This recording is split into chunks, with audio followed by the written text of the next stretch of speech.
Sveiki, dārgie draugi! Šīs nodarbības tēma ir daudzpusīgi cilvēki.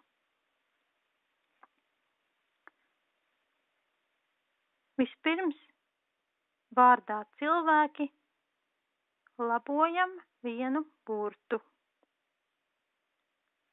Virs burta lietojam garumzīmi, nevis divus punktus. Tā ir Helēna Johansone. Viņa strādā Helsinku universitātē. Viņa ir pasniedzēja. Helēna strādā arī Somijas pašvaldību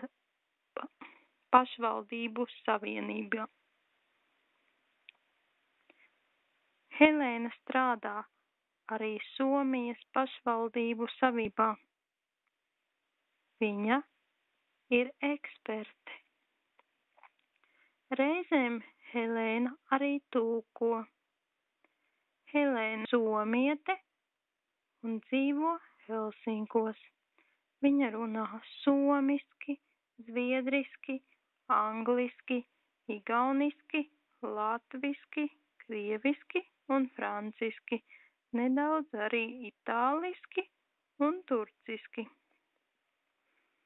Helēna ir čakla, mērķtiecīga un mierīga. Tas ir Valds Ernstreits. Valds ir lībietis. Viņš ir pētnieks, strādā universitātē un reizēm ir pasniedzējs. Reizēm Valds ir dzejnieks un reizēm mākslinieks.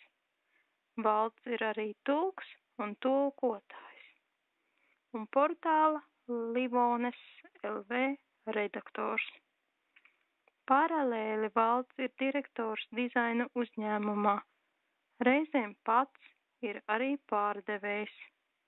Valds runā latviski, lībiski, igauniski, krieviski, somiski, angliski, nedaudz arī vāciski un ungāriski. Valds ir ļoti talantīgs. Viņš strādā Rīgā, Tartu un Helsinkos, bet dzīvo Carnikavā.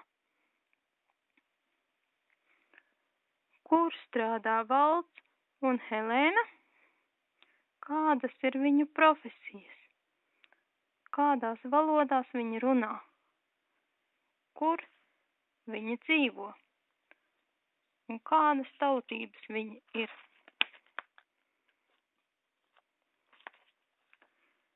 Tā ir Vēsma Uzpele. Viņa ir māksliniece un potniece. Vēsma ir latviete. Viņa dzīvo Maltā, Latvijā. Viņa runā latviski un krieviski. Vēsma ir jauna un talantīga. Tas ir Aivars Uzpelis. Viņš ir mākslinieks un potnieks. Aivars ir latvietis. Viņš dzīvo Maltā, Latvijā. Viņš runā latviski un krieviski. Aivars ir jauns un talantīgs.